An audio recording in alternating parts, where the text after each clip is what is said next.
In celebration of World Press Freedom Day 2023, the R.J. Gliona Group presents the inaugural J.A. Lester Spaulding Lecture Series, Freedom of the Press in Jamaica, in partnership with J.N. Bank, LASCO, First Global Bank, and the University of the Commonwealth Caribbean.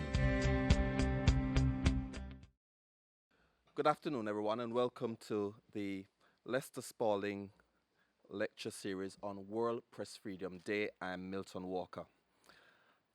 Most Honorable Professor Sir Kenneth Hall, former Governor General of Jamaica, Gary Allen, Chief Executive Officer of the RGR Gliona Communications Group, Dr. Patrick Prendergast, the Campus Director at the University of the West Indies, Mona Western Jamaica Campus, or special speaker today. Ladies and gentlemen, welcome. On this World Press Freedom Day, we must recognize the importance of a free press in any democracy. Unfortunately, we woke up this morning to news that Jamaica has registered a significant fall in the World Press Freedom Index, moving from 12 to 32 points on the global rankings. We're not quite sure the reasons for the fall, but speaking as president of the Press Association of Jamaica, although we must be concerned, we don't think there's any reason to be unduly alarmed. We can testify that the structural environment for journalists remains the same. There's no new oppressive legislation, and the conditions are the same. But as we reflect on this year's Lester Spaulding Lecture, let us recommit ourselves to supporting and defending press freedom, not only in Jamaica, but around the Caribbean and the world. We know our brothers in Haiti and Mexico have been having a torrid time with several journalists being killed. And in Guyana, journalists are being harassed by government supporters, and there's been clear evidence of cyberbullying of journalists in that CARICOM country. Let us honor the legacy of Mr. Spaulding by continuing to push for transparency, accountability, and journalistic integrity in our profession. Thank you. At this time, I'll welcome Mr. Gary Allen, the Chief Executive Officer of the RGR Gliona Communications Group, to make remarks.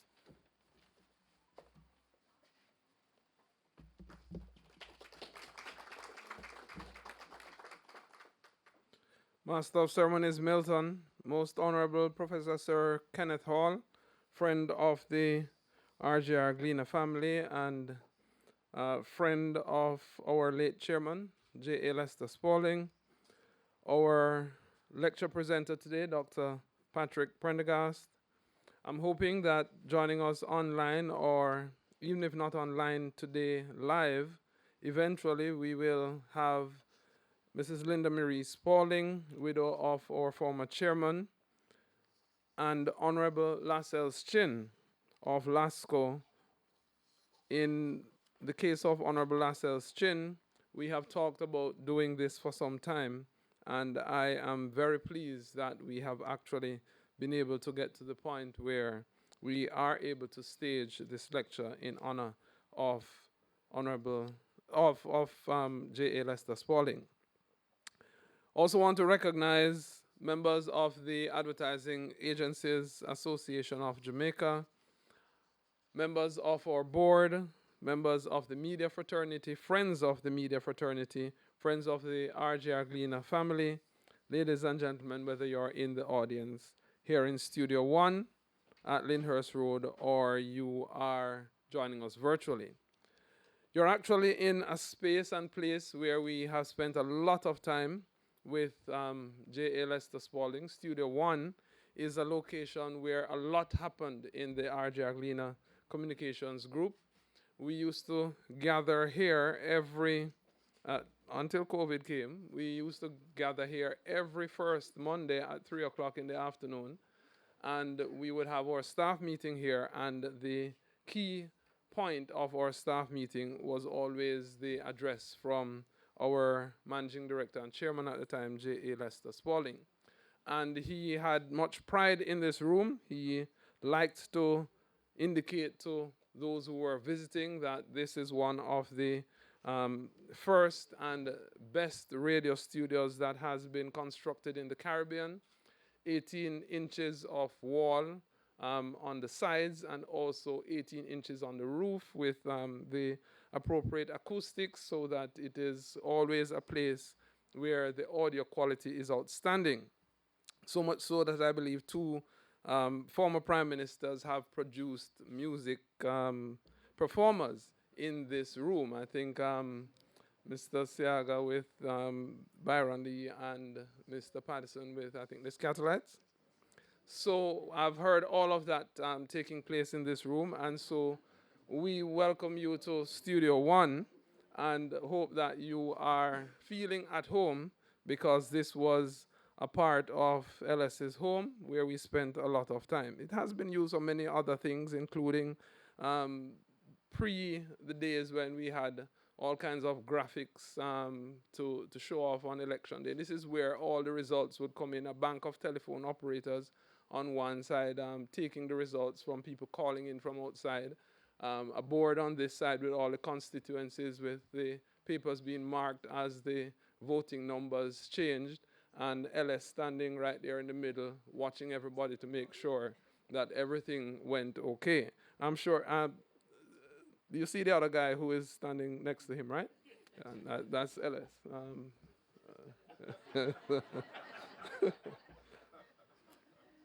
I warmly greet you on World Press Freedom Day 2023. I wish to identify with the comments that were made by Milton earlier on. Of course, him being Press Association of Jamaica president, it makes it far more powerful coming from him.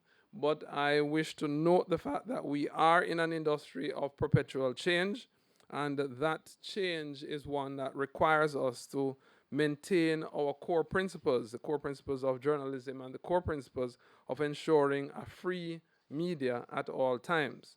I celebrate the freedoms that we have enjoyed in media, largely built on the backs and on the work of pioneers in our industry like J.A. Lester Spaulding. I see in the audience also Neville James, who has been one of the stalwarts who worked in Radio Jamaica as well, and alongside Mr. Spaulding in the Media Association. I see from the Triple AJ side, Wayne Stewart and Jean Laurie Chin, who can attest to working with Lester in an area where we compete so much these days that we do not actually see that collaboration in our industries is actually the way that we are going to have stronger industries for a viable business. And J.A. Lester Spaulding knew that, and he pursued that all the time. In fact, he spent a lot of his time reaching out to competitors and bringing them to the table to ensure that together we had a viable industry. Something that you can't say he was selfish about. He wanted an industry that was viable for all, and then, of course, he would ensure that we are number one in the audiences that we gained. Ladies and gentlemen, I want to welcome you to a lecture series that warms my heart, because from time to time we talk about people and we forget them. That doesn't happen in RJR because almost every day his name is called. But there are so many things that J.A. Lester Spaulding has been involved in that I want to welcome you to the first of what I'm sure is going to be many things. When I think about his involvement with the technologies, working with this group for over 50 years, seeing us move from AM to FM stereo to high definition, being the person who was old enough to be called the grandfather of the industry, but young enough to be the person who introduced the first standard definition digital television studio in the Caribbean here at Lyndhurst Road, recognizing that the technologies are always going to evolve and that we must be at the cutting edge of it. He was no old man. He was always a youthful, vibrant thinker, looking at how the industry will stay vibrant, will stay relevant, and always ensuring that we are independent enough, because he always says to me that you can't do it if you're not independent and can pay your way. So we recognize all of those things and we honor Ellis's memory. We honor all that he has done in not just this company, but in our industry. In fact, not just in our industry, but in our region. And by the way, not only in our region, but actually throughout the Commonwealth. I welcome our guest speaker, Dr. Patrick Prendergast, who I have stolen a few things about LS that I'm sure that he may have happened upon, but because it is in my DNA, I couldn't but mention them. So when you come, it's fine to repeat any of the things. In fact, what will happen is that for those who doubt that I was speaking the truth, it will validate it once you get here. So welcome all. Thank you very much for joining us. We look forward to not just this one, but the many other lectures that we will have. And we are a part of a pioneering event today. And I thank you for being here to share that with us. Thank you very much.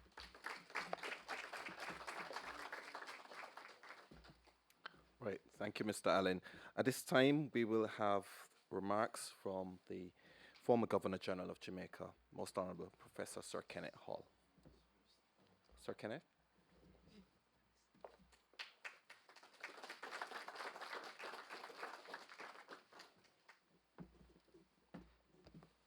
Thank you, Mr. Walker. Let me first disabuse you of the notion that I am here as former Governor General. I'm here as Lester Spaulding's friend and colleague. And I am here because if I didn't come, I would lose one of my best friends, Gary, both of whom we had been working on Lester Spaulding, something to do to honor his legacy for the past, I would say, 3 years. And it has gone through different phases, but I am here today to congratulate you and the RGR group for really having this lecture to honor a towering figure in the world of journalism in this region.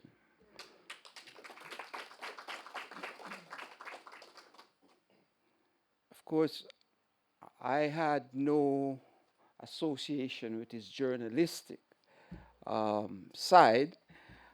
We served together on the board of LASCO, and I can probably say a word or two about that. But it is irrelevant whether I served with him. I was a friend of his, and he influenced me in so many ways when we worked together because of his dignity, his sense of humor, and more particularly, that vision of what Jamaica should be as an independent country. And it is here that I think his outstanding legacy will last for a long time, because he was one of those individuals born under the colonial system like myself, saw through independence. But for Lester, it was not simply getting the flag or the national anthem. The question for him was, what type of Jamaica would we have during independence? And for him, it had to be a society that was based on democratic principles. And the fundamental pillar of that was press freedom. He made that very clear. Press freedom was for him the foundation of a democratic society. But in his activities, it was not simply a declaration. For him, it was how it was implemented. And I think Mr. Allen referred to some of the elements, because he was a visionary. He wanted the media in Jamaica to be comparable with the media anywhere in the world. What he wanted, what I thought I gleaned from him, though, was that he had this vision of Jamaica in which there was a civil society, in which there was transparency. And when he used press freedom, he used it, as I understood it, in several ways, but I want to emphasize just two. One was freedom from political interference, because most of us are aware that for many of our newly independent countries, one of the first things to go was press freedom, because the press took it upon itself to report accurately on the activities of government. And so in many societies, many countries, that was frowned upon. For Leicester, though, this was impossible to have a free, democratic Jamaica without press freedom. And press freedom in that sense was the freedom from government. But he also had a notion about the work of the press, that the press should not simply report news, but that it should create a society in which values, in which positions, in which transparency, in which honesty should be advocated and become part and parcel of the civic society. And that is what, in a sense, my attraction to his ideas, that's where it started. That he had this notion that Jamaica cannot simply be an independent country, but to have the internal institutions transformed in such a way and work and function in such a way, and that it would be evident to anyone, whether in Jamaica or elsewhere, that we are a free society. And I guess he was a very pragmatic person. I guess this is where his accountancy background was significant, because while he was a business leader, what I noticed when we shared our meetings, and I was the junior partner he was a senior director. And so since I came from academia, he felt, you have to learn the ways of business. And so if you know Leicester well, but he did so in some skillful ways, he would talk about it and so on. But it was clear to me that his focus was on excellence. It was on transparency. And more than that, he was a philanthropist. So businesses should have really good corporate social responsibility. And so he emphasized that component of his being, so to speak, wherever he served. And so for me, and I hope for the rest of us here, Leicester's memory is of great importance to the future of Jamaica. Welcome back to the Leicester Spaulding World Press Freedom Day lecture. Before we go into the actual lecture from Dr. Patrick Prendergast, we're going to make two presentations. First to Sir Kenneth Hall and then to Patrick Prendergast. They'll be done by our senior reporter, current affairs editor, Earl Moxham, who, as you know, has penned a book. And I'm really, really pleased, because I've always been saying journalists need to document what they've seen, what they've experienced in their time in journalism. Patrick I've known for many, many years, from he was at Carmack, and he tells me he's been at the Western Jamaica campus for the last 15 years. I had no idea it was so long. And since he's been in Montego Bay, he's gotten his PhD, and he's, in the last 8 years, been director of the Western Jamaica campus of the University of the West Indies, Mona. Very critical part of the university's outreach to Western Jamaica, because, as you know, certainly when persons like me went to university just a few years ago, there really wasn't much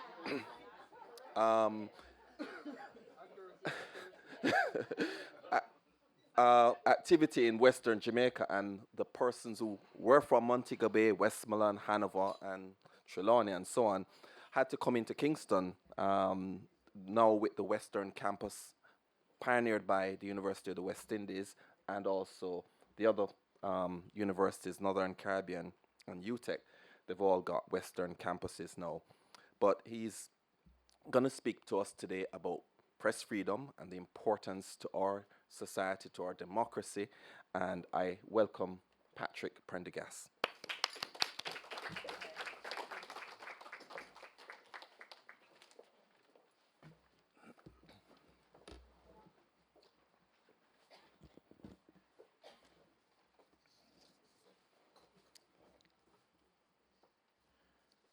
I didn't realize I was having so much of an opportunity to actually relax and put a few laughs in. Professor Sir Kenneth Hall, Mr. Gary Allen, Chief Executive Officer of the RJR Gleaner Communications Group. Chairman, or should I say, Masters of Ceremony, thank you very much. I actually should have started with you, right? Anyway, distinguished ladies and gentlemen, and partners of our supporting organizations, JN Bank, LASCO, First Global Bank, good afternoon. It is really an honor to be delivering this commemorative lecture on such an important day as World Press Freedom Day 2023. But I dare say I'm even more honored to be speaking at the inauguration of a series that we hope will be a long-standing one that will basically just pay tribute to such an outstanding icon in the media and communication industry, the late J.A. Lester Spaulding. You know, I've said it to both Gary and Sir Kenneth. They have given me all kinds of reasons as to why they've invited me. First, Sir Kenneth calling me on one of my early morning treks into Montego Bay. He kind of knows my schedule. Some 2 years ago, I think. And then I wonder why the CEO would actually agree with having me here. But here we are, and I really appreciate it. As you can see, long story short, I did say yes. When he started, he said, I'm going to ask you a question. I want you to think about it, but you're not to say no. Yeah, you know.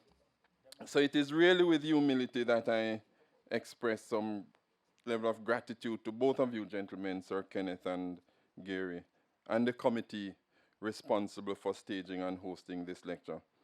I want to, though, just take time out to thank my admin assistant, Ms. Carla Edwards, and my student assistant, Ms. Alethea Campbell, and of course, the work of the family that we've been together, 15 years. The campus has been there, Milton. I've been there for 14 of those 15 years, and I think one of the reasons why people don't realize it's been that long is because most people associate my presence there with being director.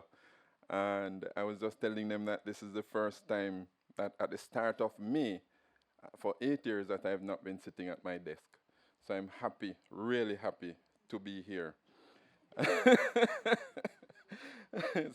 But I really want to thank the family, the work family at the University of the West Indies, Mona Western Jamaica campus in the city of Montego Bay.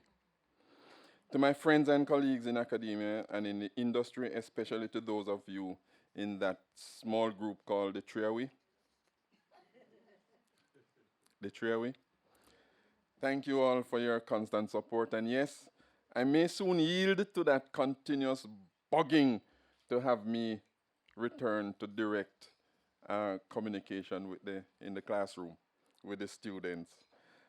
Of course, I must express the deepest gratitude for the love, patience, and understanding of my family. I know that though my wife Doreen could not join me physically for this event, her sweet heart, genuine care, and encouraging energy are very much present, and I appreciate it. The theme for this lecture is freedom of the press in Jamaica. Of course, today is World Press Freedom Day, celebrated each year on May 3 to recognize the work of our journalists and media workers across the world. The theme of this year's WPF is shaping a future of rights, freedom of expression as a driver for all other human rights. And I'm not going to be discussing rights or freedom of expression per se, but I have framed my presentation around a topic that speaks to how media's commitment to safeguarding the right to information simultaneously tracks, shapes, and guides the development of our people and our democracy as an independent country. So I'll probably be speaking more about freedom of the press in Jamaica, speaking truth, defending credibility, advancing democracy. First, let me start by stating my own position on the role of media in our society. And I'm going to borrow from an article I wrote on grassroots communication that was published about a decade ago, with light edits, of course, as a frame to our presentation here. For me, media and communication as techniques and technologies having both cultural and accounting functions and as central tools of modernity project due to their potent capacity for information dissemination and technological adaptability are also themselves significant indicators of development. Thus, the higher the incidence of modern media, or the greater the access of modern information and communication technologies, we all know them, computer, cell phones, internet, all the other things that we talk about that come with the internet, the more developed a society is considered to be. Arturo Escobar argues that media and communication technologies provide both direction and significance to modernist ideals. Since media and communication have been significant to the construction of false notions of development, they must also play a critical role in both the deconstruction as well as the re-socialization of our society.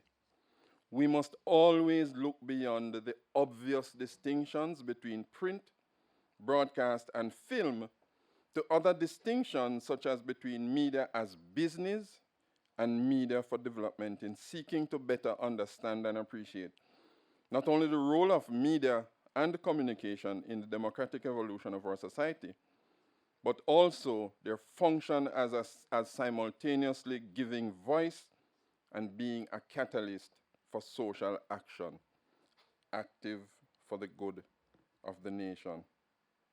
What does that call or slogan really mean? What is it indicating? The second point I want to place on the table up front are the notions of freedom and independence. I'm aware that these words are not to be used interchangeably, nor are they to be considered as having the same meaning for operationalization. I know I can get into a little bit of trouble here, but I will always seek to encourage us to talk about freedom of the press and independence of media as symbiotic processes and outcomes, performance and product, as instruction and account in the development of Jamaica and the Jamaican society. And it was mentioned before. A little bit of a trivia. Lester Spaulding actually grew into his iconic status from being an accountant. So I put it to you. There may be freedom of the press, and I will never challenge the accuracy of the Press Freedom Index, even if methodologies change, which up to its last declaration ranked us high among those countries that are safe for press. Better than many of the countries who we continue to pedestalize as examples to model. But when it comes to an independent media, while we do come out in a favorable position continuously on the Press Freedom Index because of that, there may be issues of independence that our universities represented here may want to try and explore. So I want to drop in the controversial pot the issue of media independence, not only just as freedom from political interference, but also as independence as freedom from financial interference. I believe that to be a critical element of Lester Spaulding's legacy. Understanding and appreciating the link between independent media and media freedom from a financing perspective. And Gary said that, given his position, he may have said something that I'm going to repeat, and I'll probably repeat it. Not now. But I know he really appreciates that position. So even as we discuss the legacy of Lester Spaulding, the activist advocate, the remarkable visionary, the astute collaborator, the people-centered manager, it is my hope that even if we do not bring any new information to the table, we will have reignited something in all of us here to take a step back and reflect on the significant growth and impact of Jamaican media since independence of 1962. The critical role of media in keeping the Jamaican public knowledgeable and aware, especially about government actions. Take a step back and reflect on globalization and how the barriers assist increased awareness of global news, politics, culture, and its very influence on the life and destination of our country and our people. And of course, as I mentioned, see if we can start a different kind of discussion around the question, how independent are media in the current polarized environment, and what do we do to improve on our high ranking on the Press Freedom Index? For those of us who have had the lived experience working through the evolution of Jamaican media, especially over the last 30 years with the mushrooming of particularly broadcast media and the expansion of the newspaper space, there is certainly not much contention about who or what parts of the press are free. Those who consistently listen to the talk shows, the news reporters, and producers, the opinion leaders and commentators will regularly hear what comes across as, to us, a genuine statement of fact, that neither the owners nor the managers of these media systems or newsrooms interfere with the work or output of our newspeople and media workers. Non-interference from owners is a common thread among contemporary media workers, but we know it had not always been so, especially during that period when there was more state-owned media. Today, there seems to be a high level of confidence in the news reporters, journalists, commentators, and others to abide by the professional standards that define excellence in journalism. Excellence is a direct threat to those who wish to interfere. The World Bank defines freedom of the press as the right to circulate opinions in print and other media without censorship by the government. UN 1948 Declaration of Human Rights states that everyone has the right to freedom of opinion and expression. This right includes freedom to hold opinions without interference and to seek, receive, and impart information and ideas through any media, regardless of frontiers. As you would have already noticed, I believe press freedom, therefore, is more than about government censorship or the right to freedom of expression. Though these are major factors in determining press freedom, I maintain that we must consider always the responsibilities to free press on both the part of those who create policy and establish regulations and those who are in the field being the people's watchdog. Freedom of the press, like all other freedoms, comes with rights and responsibilities on all sides. But we, meaning all who are in media, in government, in the public marketplace, all who wish to exercise their right to the expression, to freedom of expression, we must at least know what these rights and responsibilities are if we're going to ensure that both freedom and the associated rights are safeguarded.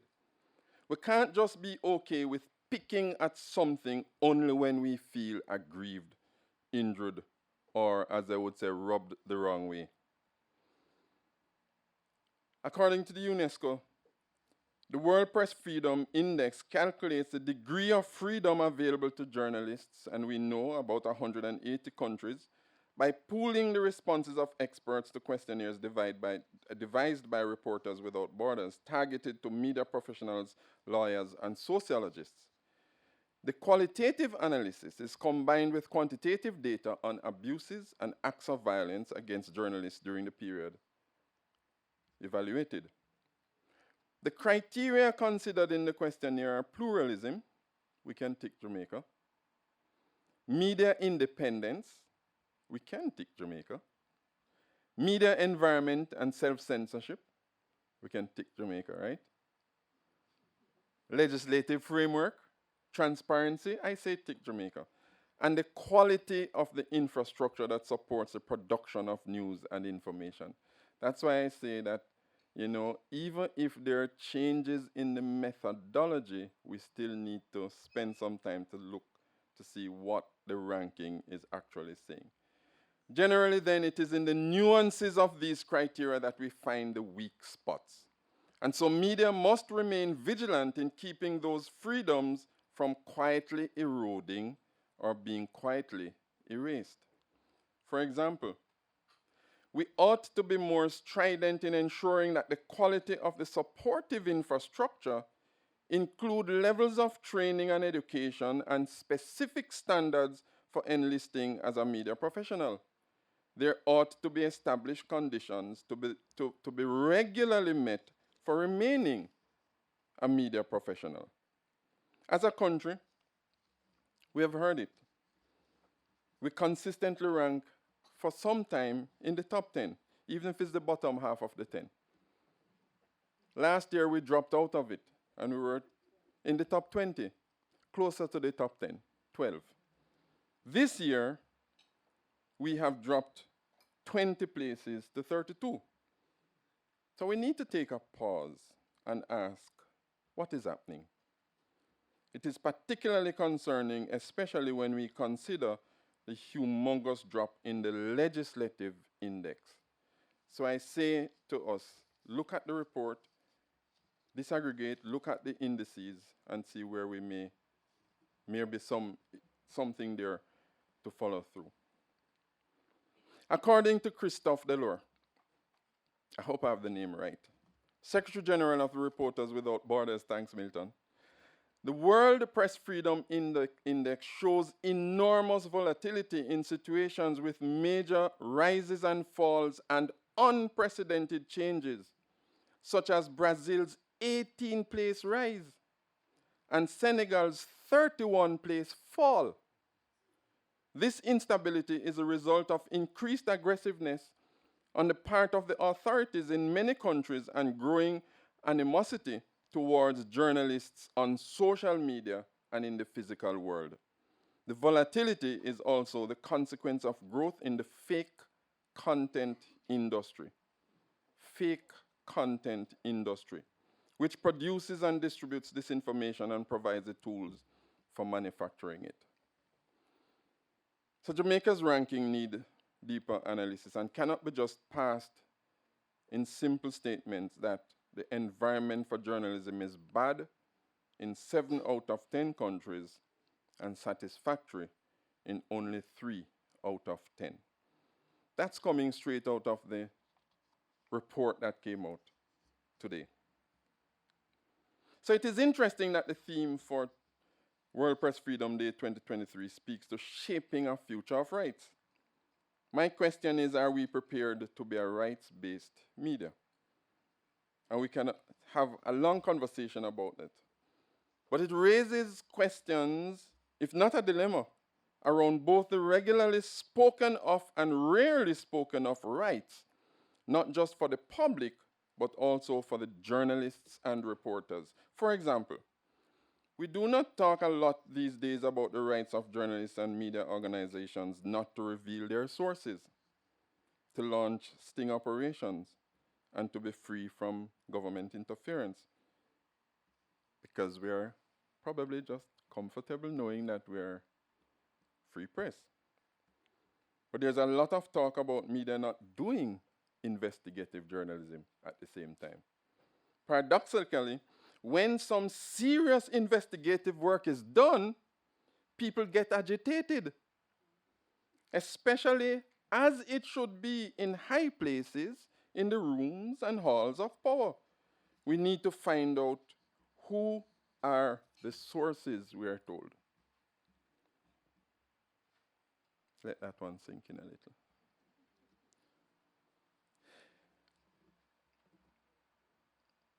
In a 2021 article written in the Journal of Applied Philosophy by Rowan Croft, he says, "It is ultimately for the good of the public that we hold moral duties to force journalists to reveal their sources rather than primarily for the good of the individual journalist. Legal duties operationalize these moral duties whose grounds are not the good of the individual journalist. Such duties, both moral and legal, seem to constitute role-based rights for journalists and their non-individualistic ground in the good of parties other than the journalists seems to make them sharply distinct from human rights on the naturalistic view." Again, I throw this question from Croft in the lap of our media students as an area for interrogation. All of us are considered media students. What is the relationship between journalists' role-based rights and human rights? Clearly, I agree with him that the rights of journalists to engage in communications are also not rights that they hold for their own sake. Like many rules, journalism is defined by constitutive norms, norms that explain the rule's point, purpose, and limits. If one's behavior is governed by these norms, in some difficult to specify sense of govern, then one is a journalist, even if, as a bad journalist, one regularly violates the norms. And what are these norms? A journalist aims to bring truth that is of public interest and that is relatively specific and current to the audience. B, journalistic communications audience is open and public. C, because of the moral importance of A and B in context, journalists are sometimes permitted to use means to obtain the truth that the ordinary citizen is not permitted to use. And they are duty-bound to protect their sources in ways that are not required of ordinary citizens. So the human right to journalism and press freedom, Croft argues, is a right that one society allows and enables some people to engage in the practice constituted in bringing truth that is of public interest to an open public audience, and in fulfilling a moral obligation obtains that truth by means not allowed to ordinary citizens. And I'm pretty sure that the journalists and reporters in here who are very active and in bringing us the stories know exactly where I'm going with that point. Such person must not only be recognized as having special rights, but should also be guaranteed certain protections, including their moral obligation to protect their sources. That guarantee and privilege also comes with an awful set of responsibilities for all involved in making the news, so to speak. The legacy of Lester Spaulding requires that media workers remain vigilant in not only advancing the rights of the public, but in advancing their legal and moral obligations to pursue truth. You know, there was a course at Carmack that was about the history of contemporary press. From the printing press to the podcast, I think it was called. Some would say from Gutenberg to the internet. This was before IG, Snapchat, and, and any of the so-called quick news feeds, and I call them quick news feeds on social media. In Jamaica, we could speak of the history of the press from the Jamaica current in the early 18th century to the Gleaner of the early 19th century. The survival of the Gleaner over its more than couple centuries of existence is a story of print journalism in Jamaica. Apart from the local community-based papers, the most popular and consistent of which is the Western Mirror, itself doing some 42 years this year, only a few national attempts have survived for any extended period. Of course, the Jamaica Observer is this year celebrating 30 years. While radio broadcasting, understandably, does not enjoy the long history of newspaper, its growth in Jamaica is absolutely phenomenal. This is a 20th century story. But as we have seen, information communication technologies are probably the most rapidly changing and expanding technologies globally. Now, very often when we talk about technology, we're only focusing on information technology.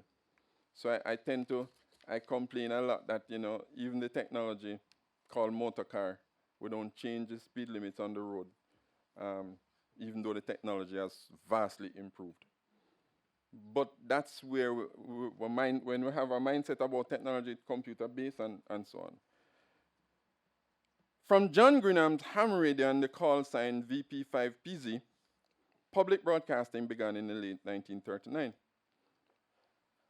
By 1940, the station became known as ZQI and ran for a decade before the government allowed for private company to provide broadcasting services in 1949. That was the birth of the Jamaica Broadcasting Company, a subsidiary of the London-based Rediffusion Group.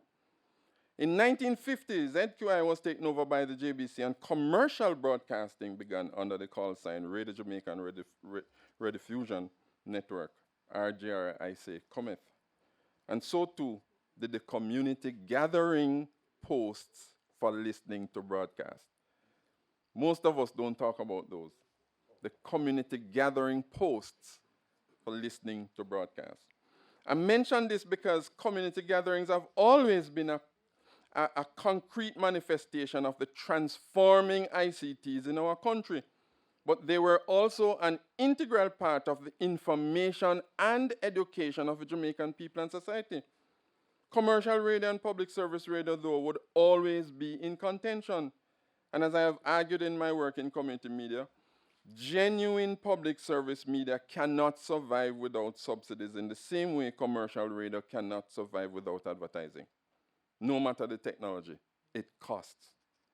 The answer was always to be found in popularizing the content, though, making it local and relatable to the audiences wherever they are, wherever they come from. Radio came across in the dramas, in the local music programs. Mr. Allen talked about people creating records, producing stuff here. Very important part of the evolution of the media ICT. Of course, by 1959, the government decided to enter the broadcasting arena and JBC was born, as in Broadcasting Corporation. Norman Manley, the premier, then wanted to have in Jamaica what other national broadcasters such as the BBC were doing, the development of local content, drama, dance, music, voice, and the national development, information, and education took on new impetus. The diversification of broadcasting had begun.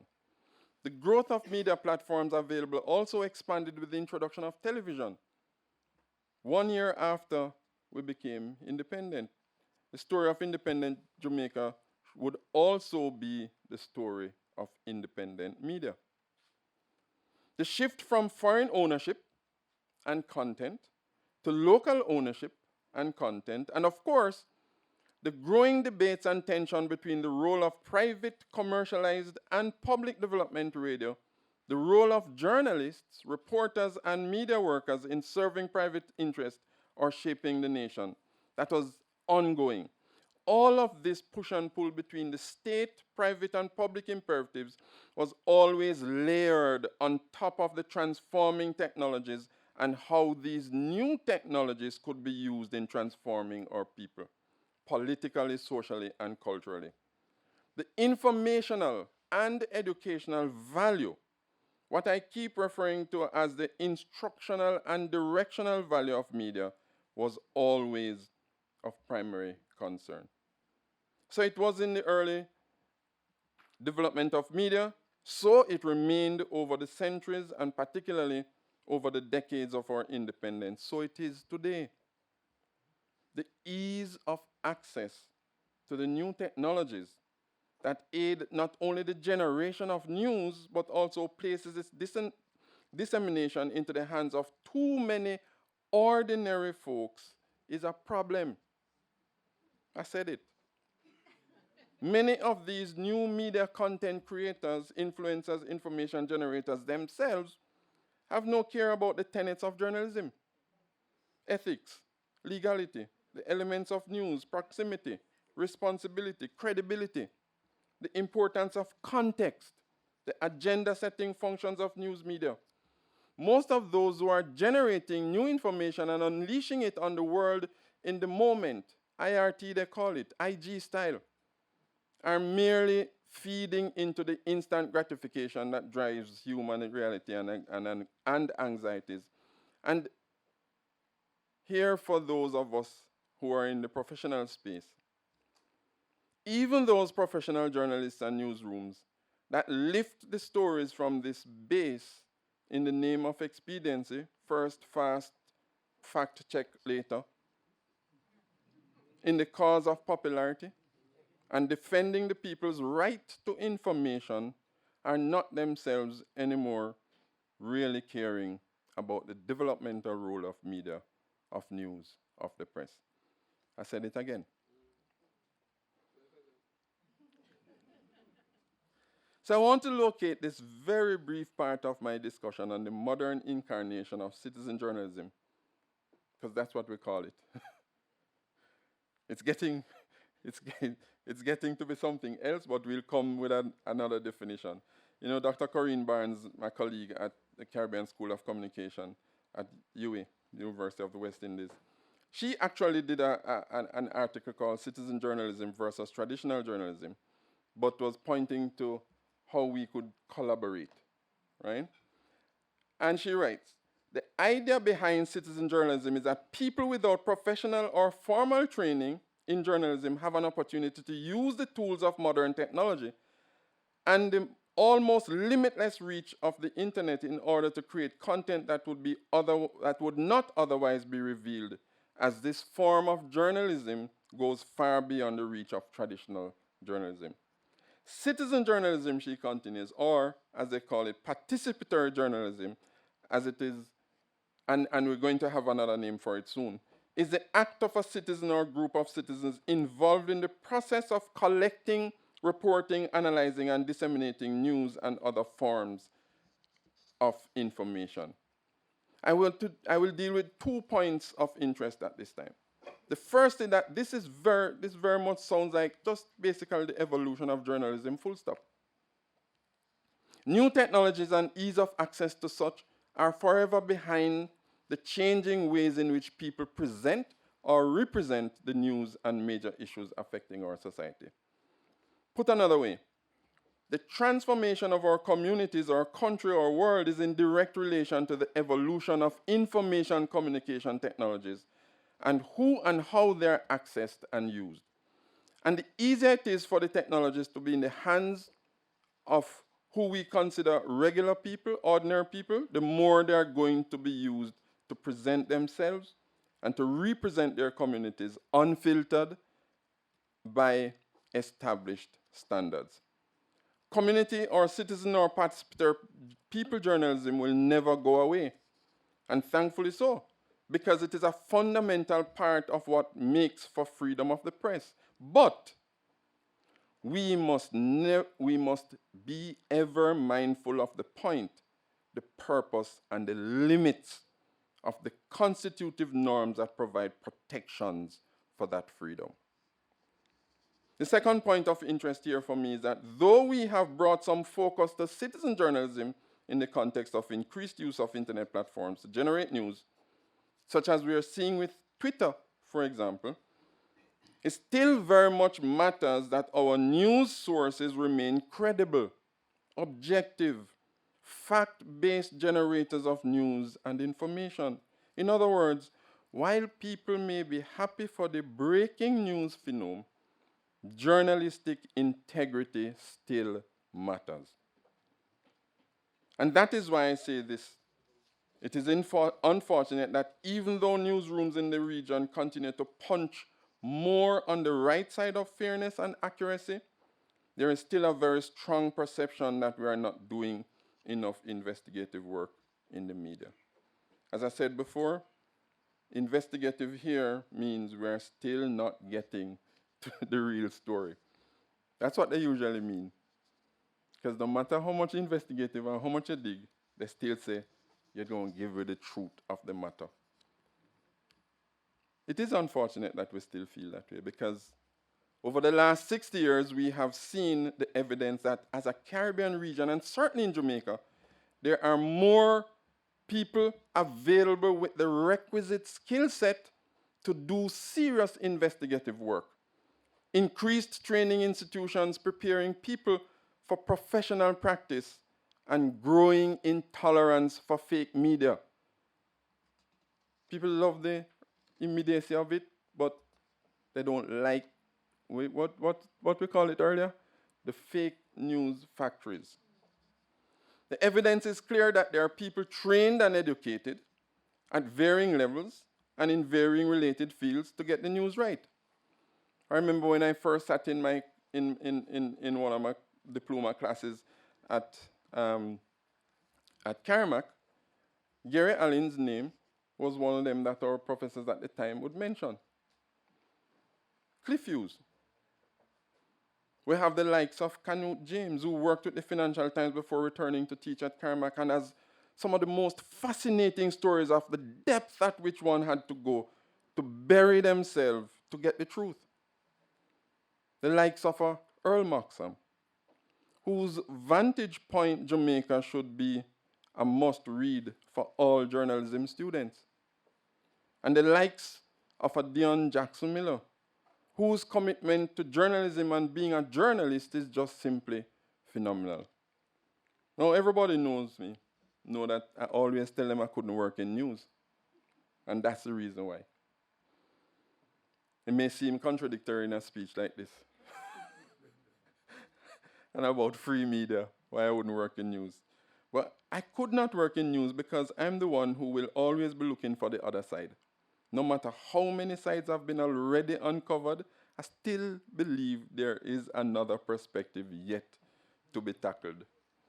You know what that means? That means my stories wouldn't make it in time. Wouldn't make it in time for print, wouldn't make it in time for the broadcast. I just believe the public has a right to objectivity in as much as it has a right to the truth. But the pursuit of truth, the desire to go beyond the headlines, is an unending, uncomfortable, but necessary state of perpetual digging, climbing, hurdling, sidestepping, but with one singular goal in mind: to guarantee that the information upon which you have constructed your understanding of the world around you is factual. So even if you're not fully there yet, it is in the public's interest to take them on that journey with you, to let them know where you are, how you're doing, what obstacles are thrown in your way, what doors are being opened, even if it is a leak. Who are you speaking with or who is not speaking with you?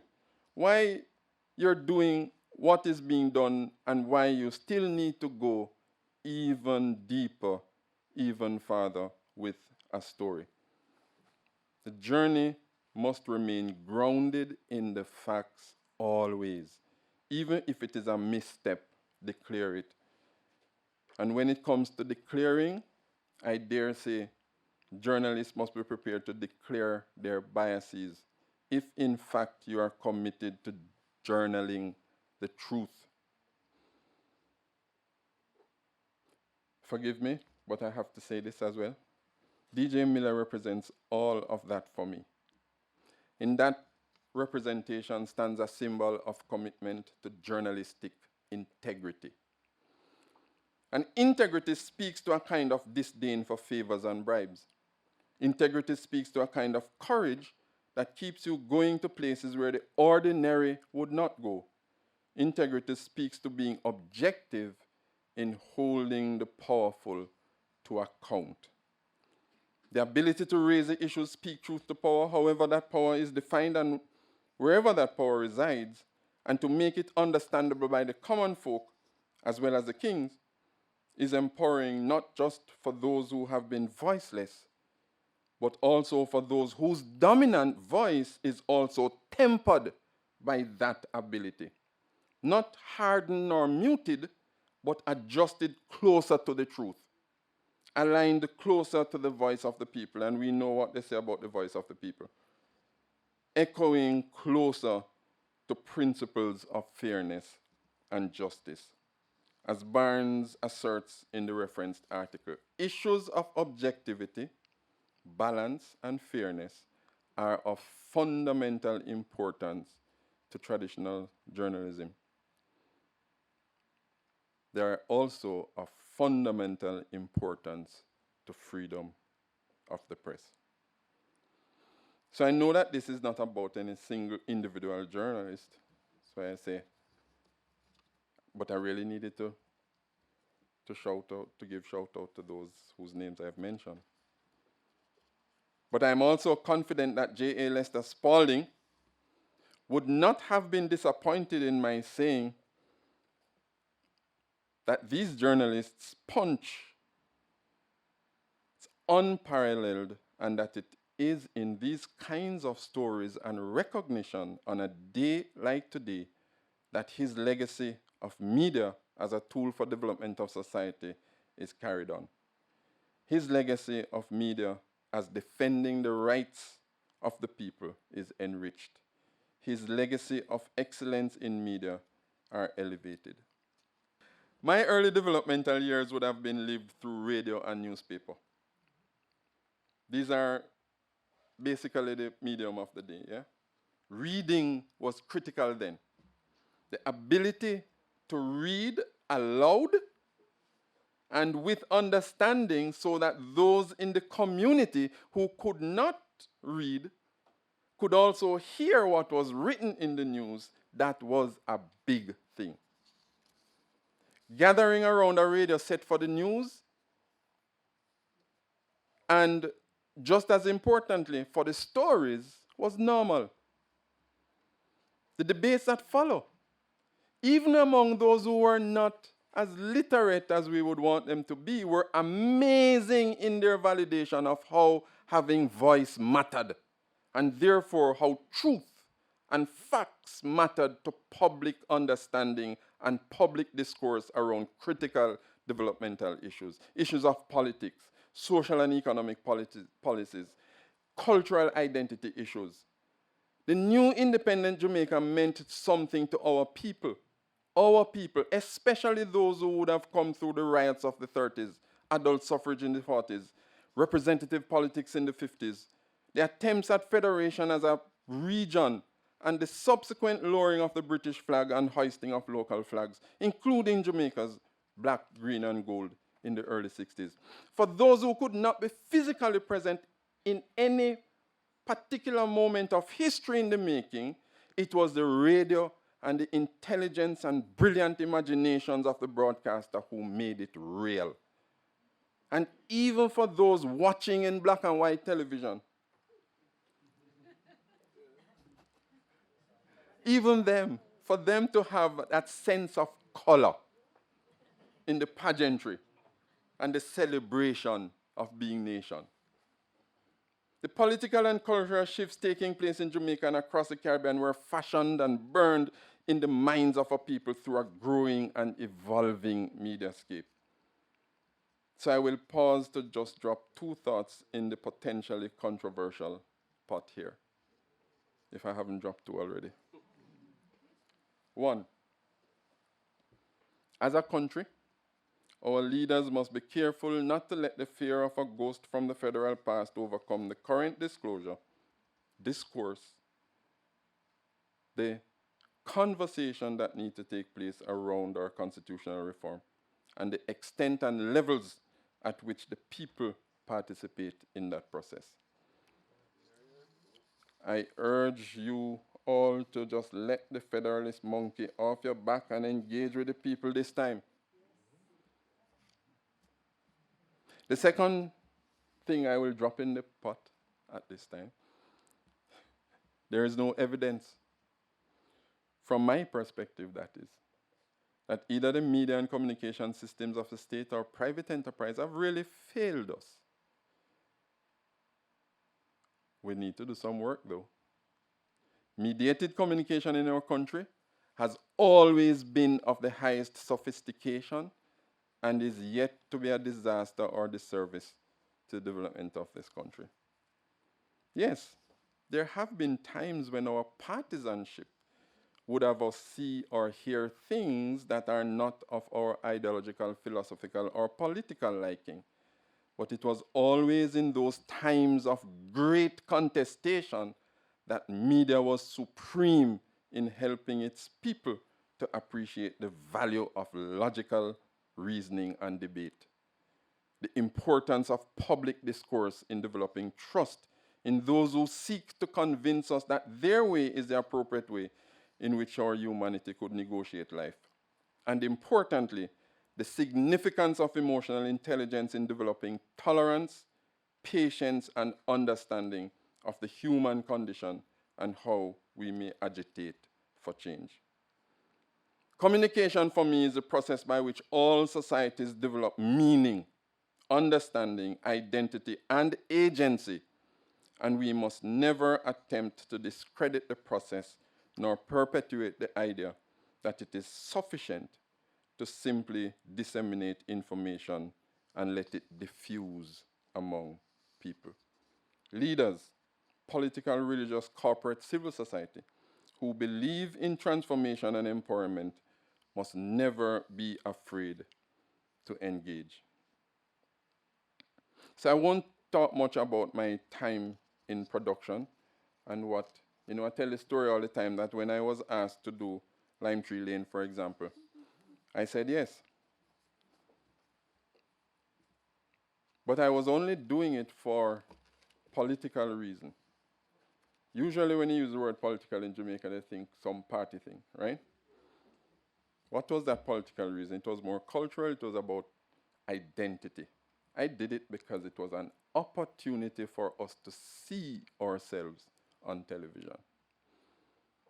And over the years, that's what we've seen with the new technologies being in, and certainly whether they had the license to operate or not. The fact is that people feel a sense of pride, a sense of belonging, a sense of ownership when they are given that kind of opportunity to participate. I remember one of the first critical pieces I wrote in my writing for news class was on the statement which is usually attributed to American newspaperman Philip Graham. News is the first draft of history. What the late president and publisher of the Washington Post, who incidentally died a year after Jamaica gained its independence, said was, journalism is the first rough draft of history. Given that it was journalists who were responsible for the written, oral, or visual documentation of life's events, facts, as they unfold. Later, through analysis, observation, and understanding, these moments in time, these events take on significance, and lowercase history as society evolving becomes uppercase history, the study of, the chronicling of the human experience as social beings and special phenomena in particular geographies. Press freedom, folks, is about accountability. We all know that. The level of public literacy, our ability to read and write as well as to understand the highest forms of concepts and expressions are all a reflection of how much media in general and journalism in particular are allowed to freely seek, analyze, synthesize, and present the realities and conditions that most affect society.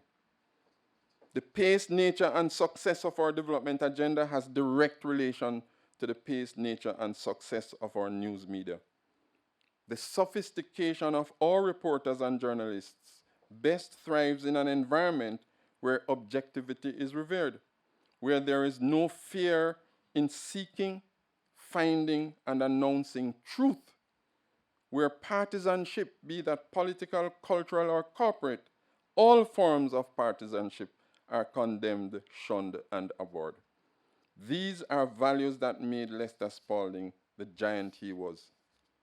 Press freedom is also about sustainability. It has been, you've heard it, he was the captain of a ship that was under foreign ownership, government ownership, mass-based organization ownership. And he took it finally through to public listing with broad-based ownership of stocks. Given that we often see press freedom in direct relation to government control, I want to posit that a major impact of globalization and the economic culture of globalization in particular was the privatization of media in Jamaica, especially in our spaces.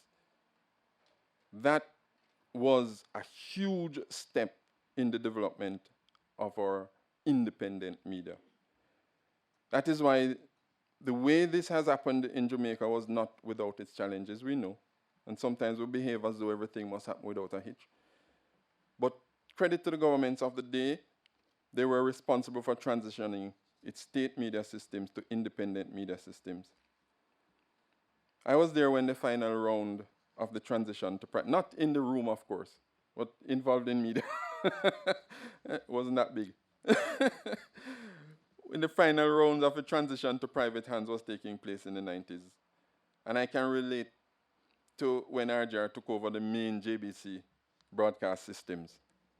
But what is probably more reflective of the giant in whose name this lecture takes place today is how he captained the process, how he directed and fashioned the evolution of Radio 1 and Radio 2 and the television station into the fold of credibility and independence for which the RJR group had already become respected, even though it was a publicly owned and listed entity.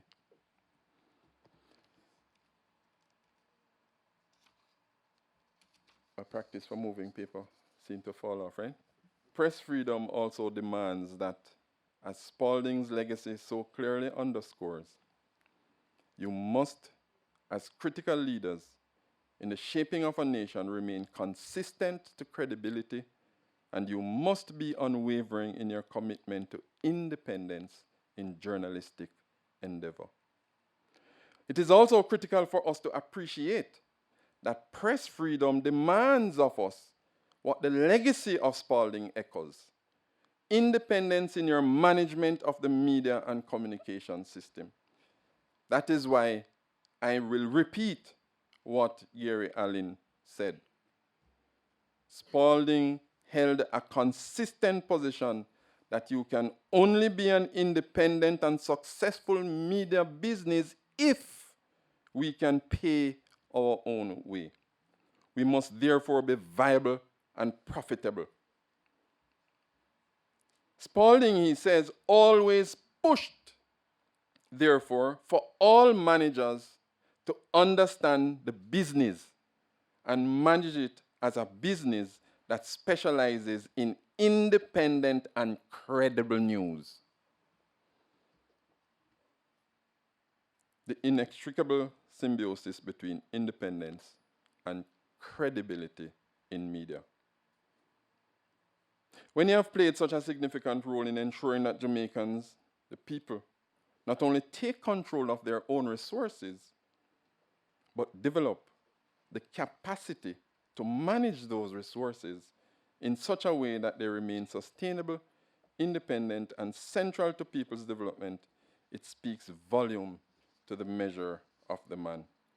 But it also speaks volume to the individual responsibility all media workers have in defending and preserving freedom of the press.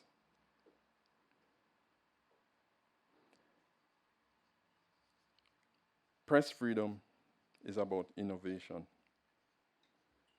And we've heard it. We've seen the transition and we've heard how much of a contribution he has made to the managing the innovations and the transformation of the technologies.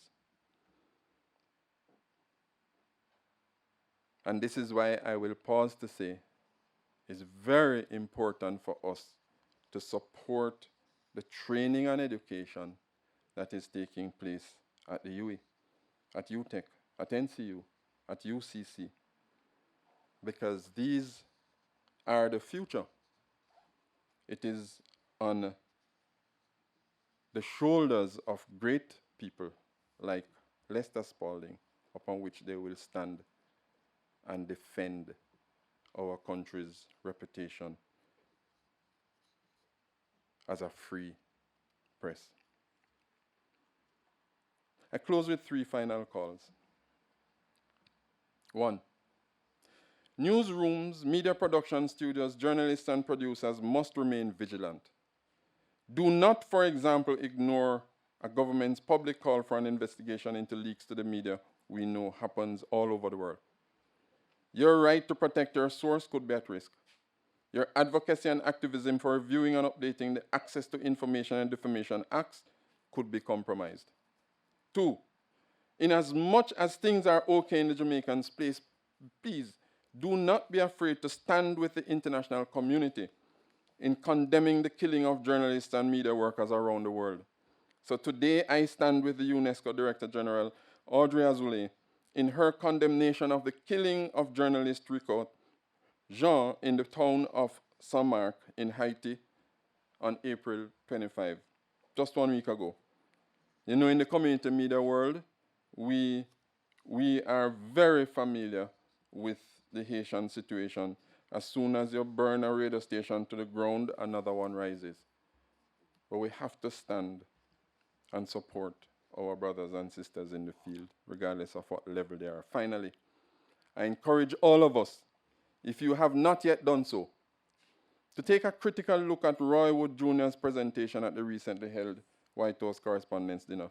For those of us who only see him as a comedian, or as he says, a fake reporter on a fake news story, a fake news show, or are in the habit of dismissing comedians as not serious about anything, I say to you, even if it means skipping the first 19 minutes of the roasting, please hear his words in the last 6 or so minutes as the trained journalist in him speaks about the value of education, the value of collaboration and community, the value of advocacy, the value of objectivity and truth and credibility and integrity and respect for journalists and media workers to the maintenance of press freedom and the advancement of democracy and good governance.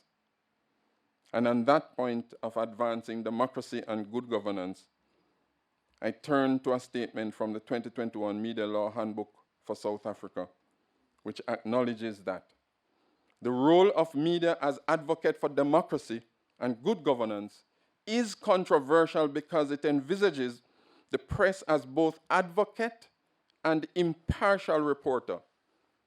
In this role, the press comments on issues of the day and advocates improved democratic practices and good governance. In this advocacy role, the press sees itself firmly on the side of the ordinary citizen whose life can be improved or worsened depending on how public authority is exercised. This advocacy role is also closely linked to the watchdog role of the press. However, it goes further. The press is an advocate. As an advocate, will report not only on what is happening, but what should be happening. The press in many developing countries is almost forced to play this role because improving basic human conditions cannot happen without democratic practices and good governance.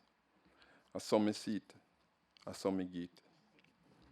I want to thank I want to thank you all.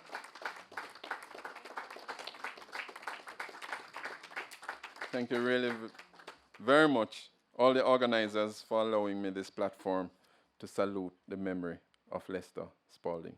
Thank you.